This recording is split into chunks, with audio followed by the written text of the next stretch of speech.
Hello, welcome to Escafe Online, our weekly baking and pastry program. I'm Chef Mark, culinary mentor, and today, Holiday Baker Part 2, where we'll be doing Gingerbread House Finale, which has been very exciting putting that together this week, and Pâte de crème au chocolat, or very simply, chocolate custard. Also a nice thing to have during the holiday season. After all, the mincemeat and the pumpkin pie, you've been having that since November. And maybe have fruitcake, and you're saying, I'd like to have something with chocolate. Well, maybe you'd like to make this chocolate custard. We're going to be making that first. Of course, I made some earlier because I want to have something to eat on the show to taste for you. It takes about probably half hour to make this together, but it sure is very tasty and very enjoyable. And you can refrigerate that, last 2-3 days in the refrigerator. And of course, you'll need to have some sort of little ramekin for our chocolate custard. It's a regular custard, like you make an egg custard. It's not a burnt custard like a creme brulee. We've done that already. That was fun. Different dish. You notice the creme brulee dish is lower and flat. This is a higher ovenable dish, a ramekin, small souffle dish. So I have 4 of those, and we'll be putting that together. So let's look at the chocolate custard we're doing today. We have this ramekin dishes. What I've done is taken some butter, softened butter, and spread the butter inside as one would do for a regular souffle. The reason we do that is that the egg and the other ingredients don't stick as badly, and it's easier to eat the custard out of the ramekin. So oven-proof ramekin, some butter spread in the 4 of them. You got a baking tray of some sort to fit them in. It doesn't have to be that high. We only need the water to come up about perhaps halfway, but happen to have that, so that works fine. You can use a cookie sheet pan with a rim. I have some hot water on the stove because when I first started making custards or creme caramels and flans and all those custards years back, I always had hot water I poured into this. So I have some hot water on the stove. I have my oven on 325 degrees, so it will cook nice and slow. And as we have learned from cooking eggs like low temperature. They don't like high heat. So we're going to cook this nice and low and slow so the egg cooks nice. Not unlike a cheesecake or any other recipe that has lots of eggs in it. Nice and slow so it doesn't break and scramble.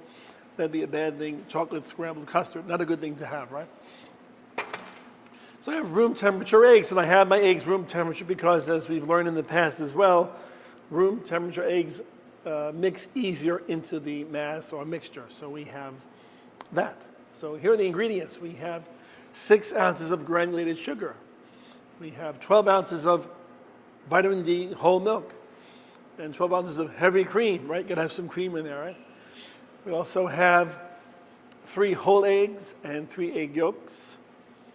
And then I have 1 ounce of vanilla extract and 3 ounces of semi-sweet chocolate of your choice. But don't use chocolate chips because the chocolate chips tend to be grainy, because they're meant to hold up in a chocolate chip in that temperature. So you want a chocolate bar, any kind of dark chocolate bar or a light chocolate bar. If you don't like dark chocolate, you can use milk chocolate. It'll work just as fine. So the first step for us is to have our ramekin dishes buttered, a suitable pan to hold the ramekin dishes in. And some bakers, I recall in the past, say, oh, we have to have paper underneath so it prevents the water from bubbling. That's true. You can be obsessed and put a local newspaper under there, or parchment paper. It does prevent the bubbles from splashing onto the top of that, but this isn't a regular egg custard or a creme caramel. This is a chocolate custard. The chocolate kind of inhibits, if water splashes onto it, it's going to make a big deal. But you can put wax paper down here and pour the water on top. A lot of purists want to do that because they want it nice and slow. With the chocolate, it's okay. If it cooks a little fast, you really won't notice as much. It won't get brown around the edges like a pure egg custard would. So I'm going to go over to the stove because I have over here a suitable heavy-bottomed pan, like so. I want to avoid using aluminum. This is like not a very heavy-bottomed pan, but it's heavy-bottomed enough. It's, let's say, a thick-bottomed pan. So you wouldn't want to use a skillet for this or an omelet pan. I also have my 3 ounces of chocolate in a double boiler.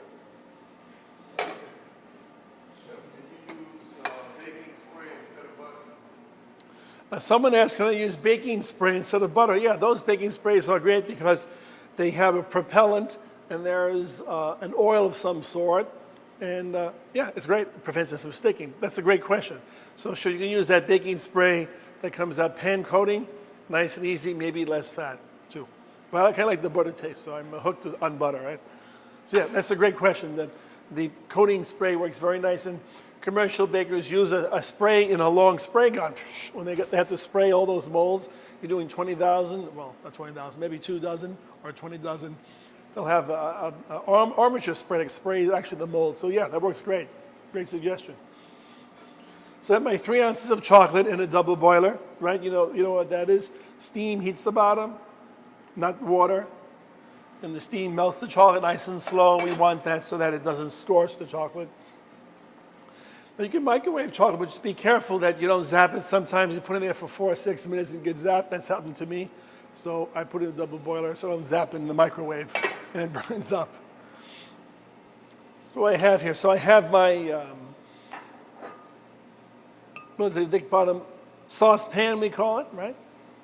Got a wooden spoon. I have a little pastry brush, just a little bit of water, because sometimes when I caramelize the sugar, which I'm going to caramelize right now, I'm going to put 4 of the 6 ounces of the sugar, 6 ounces of sugar total. I'm putting 4 ounces in this pan by itself to get a dark amber color. So I have my spoon to stir, and I have this with just a little butter. Working with sugar, sometimes you want to put just a little water around the side so the sugar doesn't crystallize.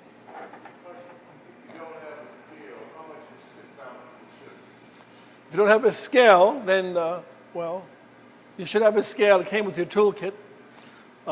If you haven't got your toolkit yet, well, you'll have to measure it. You'll have to use this scale. I have a scale here. Well, I had a scale, but I put it away. So you don't want to measure it by weight. Or if you want, you can put it in a cup, but remember, these cups are for volume, not for weight. So you'll have to have a scale to measure.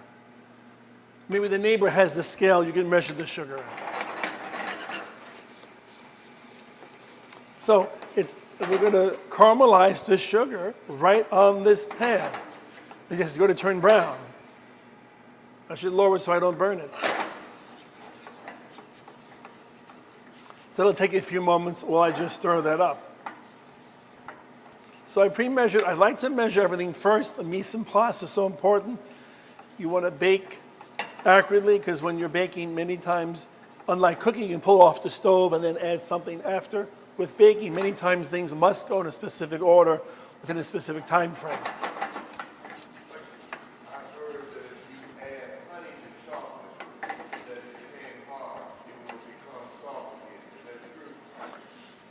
If you add honey to melted chocolate and it becomes hard, it will become soft again? Is that the question? Yes. I've never done that, so I don't know. I've never added honey to chocolate and then let it harden. But tell me about that. Yeah, maybe there's something we can learn. Tell me more about that, adding honey to chocolate. I'd like to hear about that.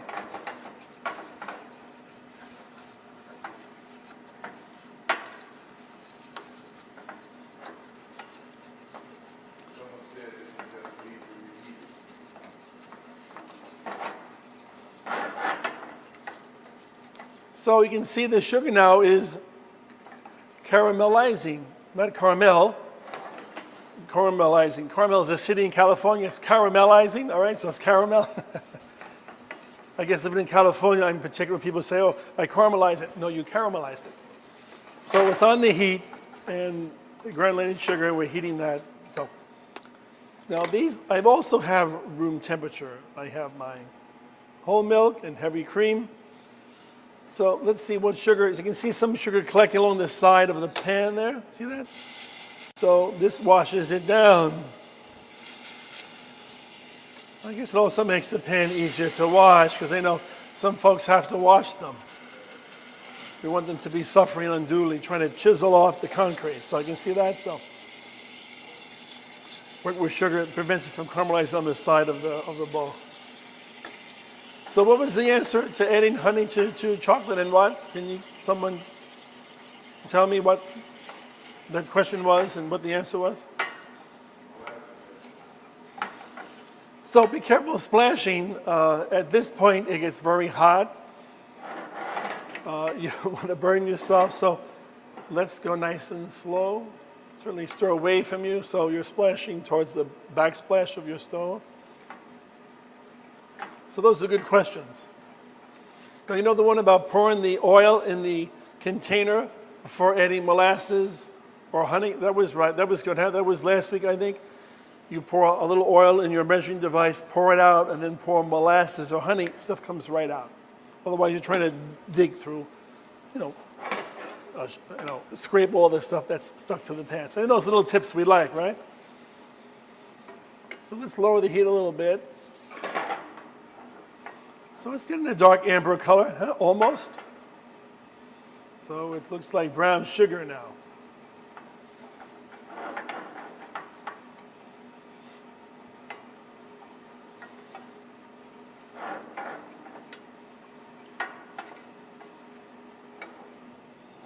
It smells nice. It smells like cooked sugar.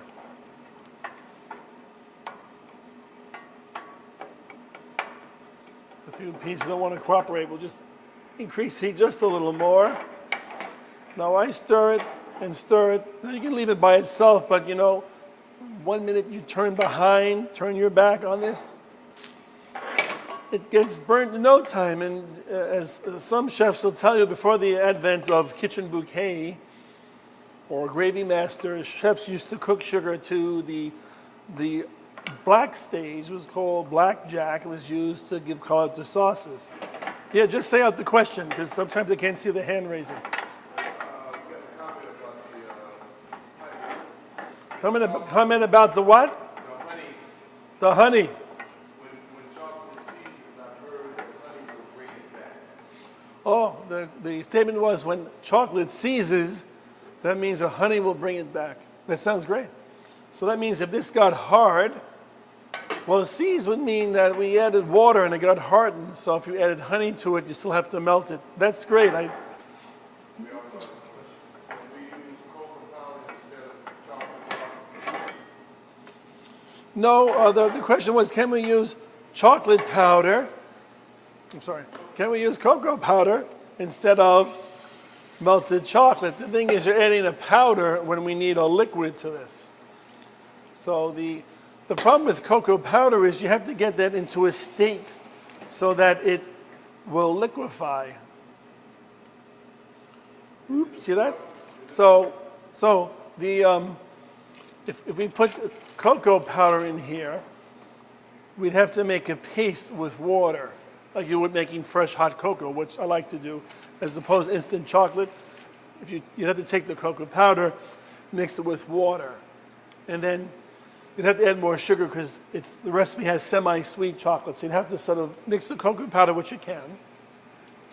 And you would need 3 ounces by weight. So mix cocoa powder with water, but there isn't much water in chocolate bark. There isn't much water in semi-sweet chocolate. But you can experiment. If you didn't have a chocolate bar, you probably could use cocoa, mix with water, make it paste, and then taste the mixture or mass before you put it into the ramekins to see if it's not sweet enough, because cocoa powder is unsweetened. Now, if you want a redder hot chocolate or a red velvet cake, or you really like that, or a little redder brownie, use the Dutch processed cocoa, because that gives more redder tinge than the regular cocoa powder that's just dark. So some people like that for red velvet cake or for a little redder looking brownie. Yeah, that's fun. Yeah, so I guess you could use cocoa powder. Why not? What's nice about baking is it is a lot of creativity and science as well. Is it important to use a wooden spoon, Chef? The question, is it important to use a wooden spoon? No, you can use a metal spoon, but I know how I am with a lot of pots and pans. I tend to scrape the bottom, so this way, unless scratch it up my pans is bad. So I like to use the wooden spoon. Now, you don't want to use the spatula, because I see a lot of times You'll see the spatula kind of like down to here. Where did all that rubber go? Probably in your food somewhere. So I don't cook with a spatula. I don't. And you see the restaurants where or some home. Wow, that wore out. What did you do with that? Oh, I cook in it. Oh, that's nice to have that extra rubber. Keeps your stomach, I guess, a little lighter. So metal spoon is fine. Wooden spoon. You can see we had that chocolate taffy there, right? Now it's all melted. Here's the last few pieces of that caramel. So it's almost like a caramel milk, huh? If the cream you added had been heated, would it have prevented the sugar from hardening? If the cream I had added was heated, would it have prevented the sugar from hardening? Well, the recipe says to use room temperature or hot or warmed cream. So yes, that's very accurate. So you want to use warm cream when you pour it in, and then you'll get a faster result. As you can see, the same result came even with room temperature cream. That's a good observation. So making a caramel or a custard, warm milk, warm heavy cream, it won't harden it, and it'll go right to liquid. And great observation. So now it's melted. So I have that. Keep it on low a little bit. That's looking good. You turn around, it's going to bubble over, right? So it's on low, a little simmer. Let's move this out of the way. Let's move this out of the way. Let's bring, I'm going to bring a few things over to, since we're over here, I'm going to bring a few items over to this table. Let me just remove some of these items out of the way in preparation for the next step, which is mixing our eggs and sugar, the 2 ounces of sugar that we had, with the 3 eggs and the 3 egg yolks. So let's put our ingredients in first, put our wet ingredients in first, put our 3 whole eggs. I like to crack them on the surface, flat surface. As you know, you crack it on the side many times, the shell gets into the egg. So we have those, 3 whole eggs, 3 egg yolks.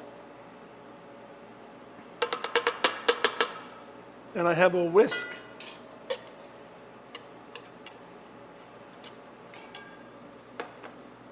I'm going to whisk that together.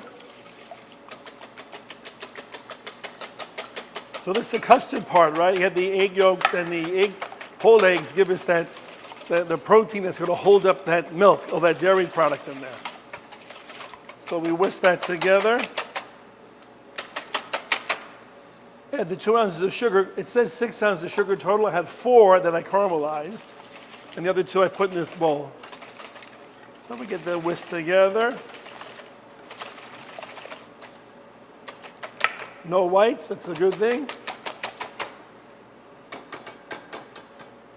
Let's put this right about there.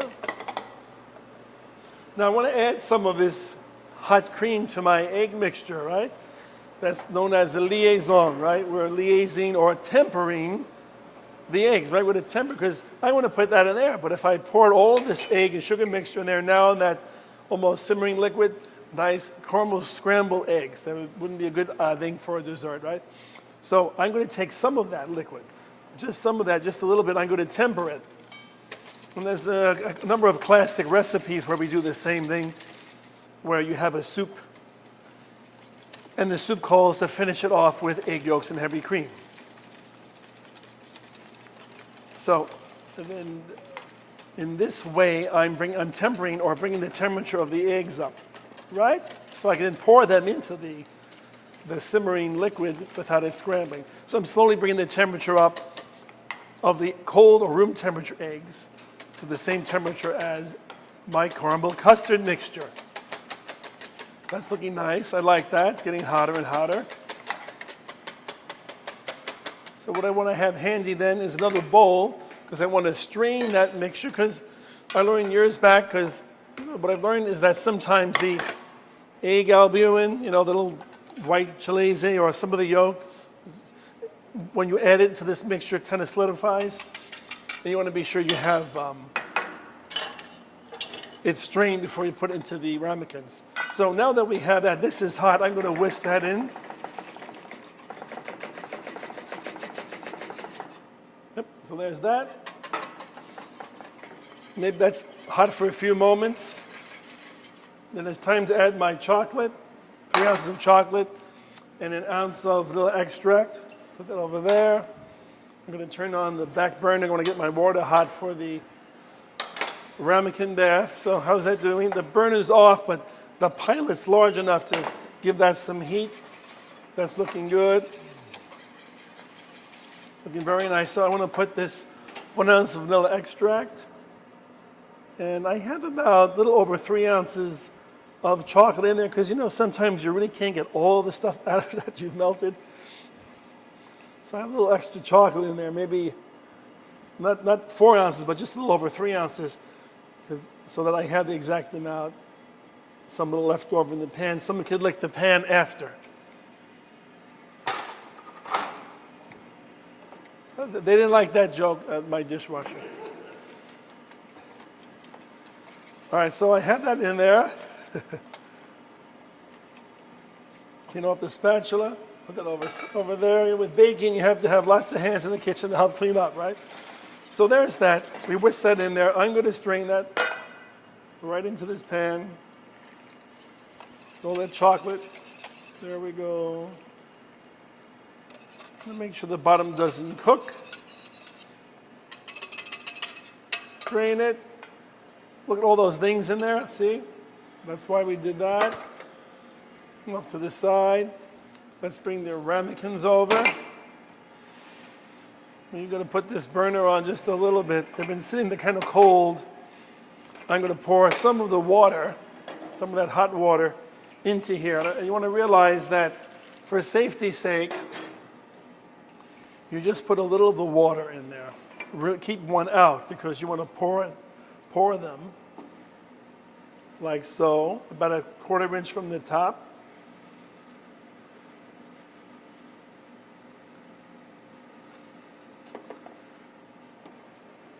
And then one more here.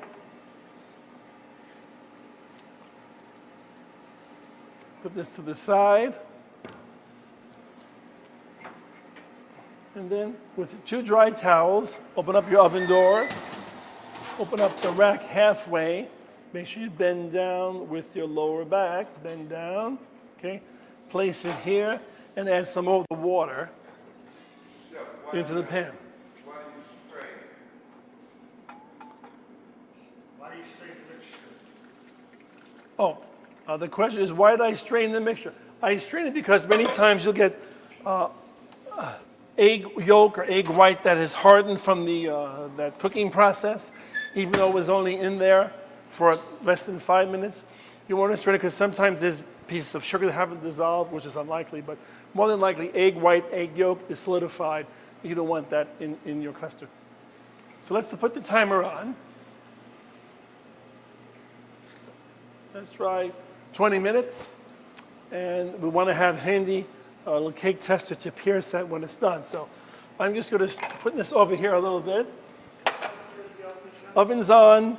I have the oven on 325 for a conventional oven or 300 for a convection oven. About 20 minutes until, you want to check in 20 minutes until the cake tester comes out clear. Then we want it to sit for 20 minutes. Then we want to refrigerate it.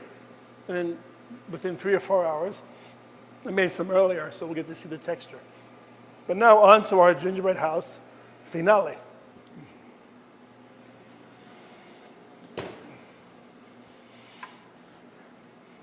So I have over here a mixer. I'm going to make royal icing this time of year. It looks like snow, and it's, like I mentioned last week, the baker's plaster or concrete, and we have a very nice gingerbread house you can probably see here. And before I chat about that, I'm going to make you some royal icing. What you'll need is 1 pound of powdered sugar. Something's missing out of here.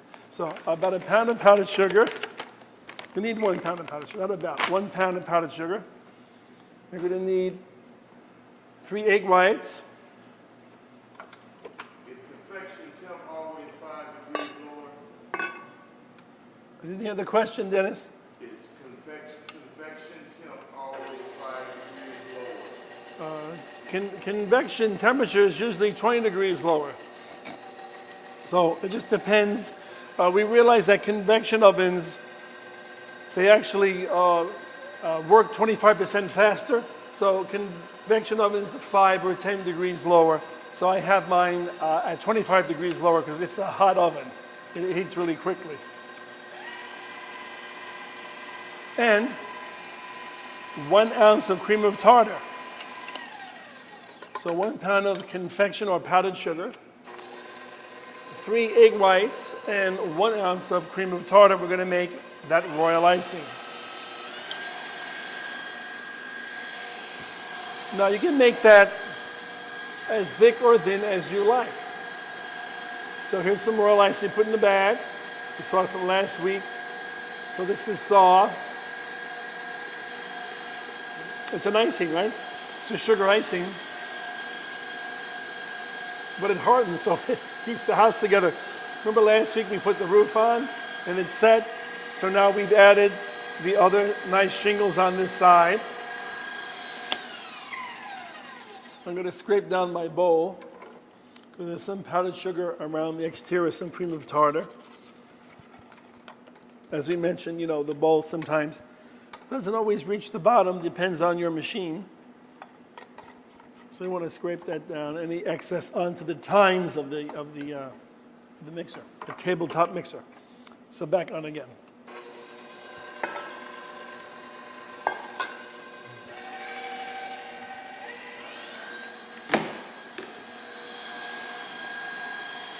So you can also add a little more powdered sugar to give it that dry texture or touch that you really want. So you can get that house set within 5 or 10 minutes. So let that just sit for a few more moments on low. I'm going to decorate some more of the house while we wait for our pots of crème to be ready with chocolate custard. So what I have here now is some appareil, as we say, or other ingredients. I have a little Santa Claus sitting here with whatever this thing is falling all over the place. He's topsy-turvy, I guess. He ate too much. He's very topsy-turvy. Ate too much for the holidays. But I have a few things. I have this great gingerbread architect book. I didn't write it, but it seems to be a nice book to have. Now you're wondering, well, how did they make those little houses? What we do is we shape some of the pieces of gingerbread into this flat shape, like a pyramid shape. And then we actually use green icing, or I can use white icing, and you can make, you know, a snow-covered tree with the royal icing. And then these can be used to be affixed to the side of the house. Question? What is that making called? No, meringue. The difference between meringue and royal icing. The question was, what's the difference between meringue and royal icing? Meringue has to be baked in the oven before it will harden. So a Swiss meringue is a cooked meringue where we would cook the sugar, liquidize it on heat, and pour it into egg whites with cream of tartar. That's the Swiss meringue. That's the cooked meringue. That's the one that's spread on top of the baked Alaska and put in the freezer. It doesn't really harden. This hardens. So that's the big difference between meringue and also meringue, if you're making a meringue nest or meringue base for a ice cream dessert. When you pipe that out, it has to be baked at a low temperature, like 175 degrees or 200 degrees, many times overnight. So this is royal icing, same ingredients, but different cooking process to make meringue. So we don't need to cook this anyway for it to harden. So there's the start of my Christmas tree. I'll put it in the back along the side of the house. And you can see we have some here. Here's some little bushes covered with snow, right? So those were those little leftover pieces of meringue. Here's a big bush. Leftover pieces of gingerbread dough we made last week. So let's put the top on that, because before you know it, this stuff's everywhere, right? And I think our royal icing is done. It's looking good, so you can see that nice and gloss and shiny. We used graham crackers for our little walkway. Just put it right on. We have a piece of wood covered with foil, and then we just spread the royal icing on the surface, a little green. We did large billows of it for like snowbanks and put in red and green tree marshmallows. Put the door on us, remember from last week. Recall we did the icicles. There are some licorice or Twizzler sticks that fit the chimney. And I think what we want to do perhaps now, while we're waiting for the pasta crème au chocolat ready, but I do have some already cooked, so we'll get to taste those soon. We're going to peel some of the candy cane we have already, and we can use those to put along the side as you like. So, you know, it's just a lot of fun. Adults and kids love it. It's a nice thing to do any time of year. Like I said, you can do the spring rabbit hutch, you can do the haunted Halloween, gingerbread house. You know, it's a fun, sweet thing during the winter when kids are cooped up playing Nintendo. They don't play Nintendo anymore, do they? No, they play War 3 or something. So this is a nice thing to have. You can put all sorts of things. I put a little star and star pretzels along the border. Lots of fun things. Now, what else do I have? Oh, there's some peppermint pretzels. Now, I don't know if I'm going to put that up there or not. We don't have an E for Escoffier, right? I put a big E there, but I don't. I don't have a small tube to put that on, but I'm going to put some more items on the roof. Oh, then you can have coconut. That works nice. Can we sprinkle that? Some coconut on top of the little shingles, or maybe powdered sugar on the shingles as well. You know, that's nice. Maybe some here along on the staircase, the walkway. This is what we did earlier with green. We put green food color into the royal icing. Then you can place that right here in the front yard. And this one fell over. I kind of smashed it, but I can fix it up with a few more M&Ms. So there, put a few more of those in there. Then I can fix that. We just laid down the sidewalk. Oh, they fell off. Oh, I can eat those. All right.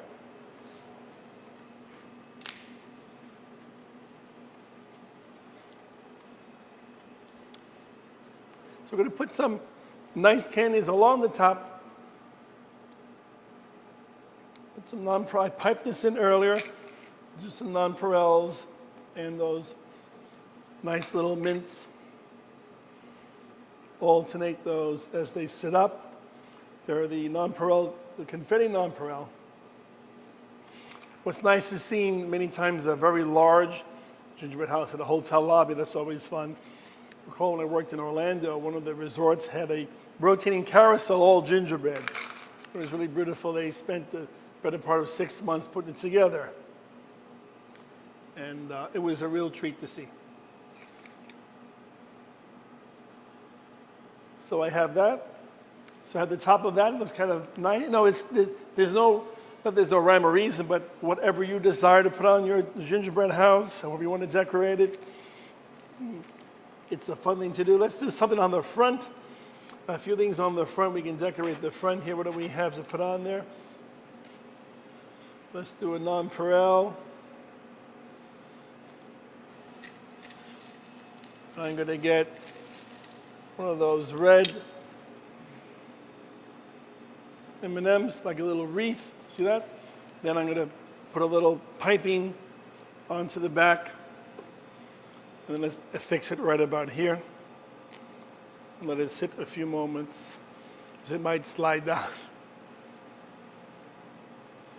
So depending on how stiff you make that, you want to have one very stiff for affixing things instantly. And one not so stiff as I did earlier to affix the rooftop. So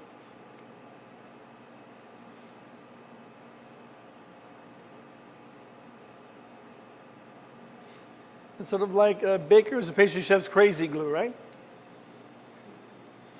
So I'm going to fix up the door later on. Let's see what else I should put here. Little windows, a little treatment. I'm not sure yet, but at least we have those things to put on there, and we did a decent job of it. Little door lintel. So that's great. Let me show the entire gingerbread house before we go and show you our custard, egg custard. So here's the sides.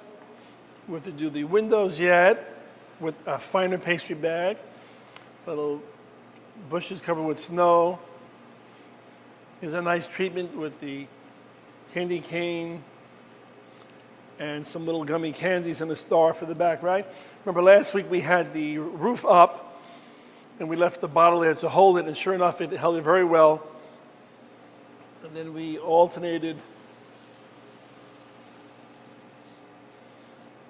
the little puffin cereals along the side of the roof as well. Now here for the smoke is those little toothpick or a little Twizzler stick that we covered with icing. Now the bell rang, so that means the custard has been there for 20 minutes. Let's take a look at the custard and see what we have.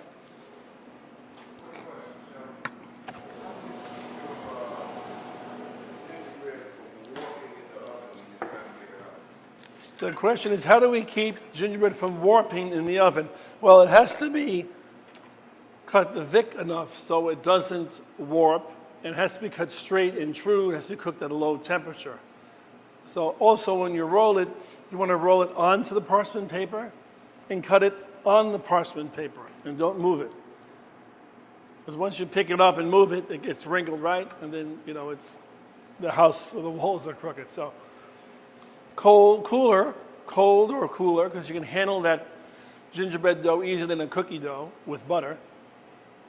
So it's rolled out, it's cool, it's malleable, it's rolled out onto the sheet pan with the parchment paper, and it's cut with the template on the tray at which you bake in the oven. That'll avoid warping. Let's see how the oven's doing. Let's see how the custard's doing.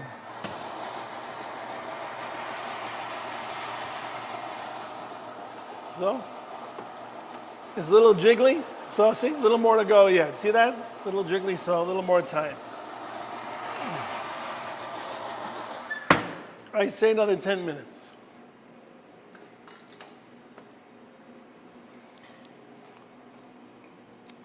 So I guess we're about ready to wrap up today's session. It's been a sweet treat for sure, right?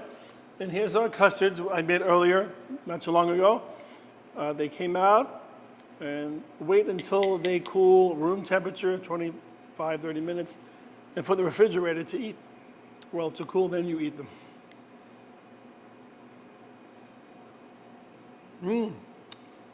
Very soft, very smooth.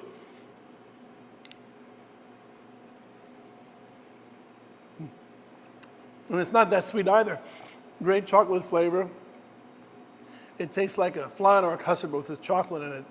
Really nice. They had gingerbread spice if you want to make gingerbread chocolate custard. So I wish you were here, and I hope you'll make it for the holidays. And then we won't see you next week. So I wish you a happy winter holiday recess. And I want to hear about all your great baking and pastry that you've done the next week. And we'll be back in January with more fun and I guess excitement with baking and pastry. So on behalf of the Escafe Online School of Culinary Arts, thank you for being a student. If there aren't any last questions, I guess there's not. Yes. There is? Okay, good. Could you make that into a pie? You can make this into a custard pie. You have to blind bake the shell first, right? Eggshell, not eggshell, but a pie shell. Blind bake the pie shell, right? You make it butter and shortening crust, and then or a short crust. Bake it blind with the baking beans or a baking tin on top of it. Take it, let that cool. Pour the custard in. It has to be cool though, and bake that in the oven. So yeah, you definitely can make a pie out of it because it's nice and solid, like a custard pie or coconut cream pie. So any other questions while I have the last spoonful and eat the rest of it? So again, happy holidays. It's nice having you, and wish you all the best in 2013. Bye-bye.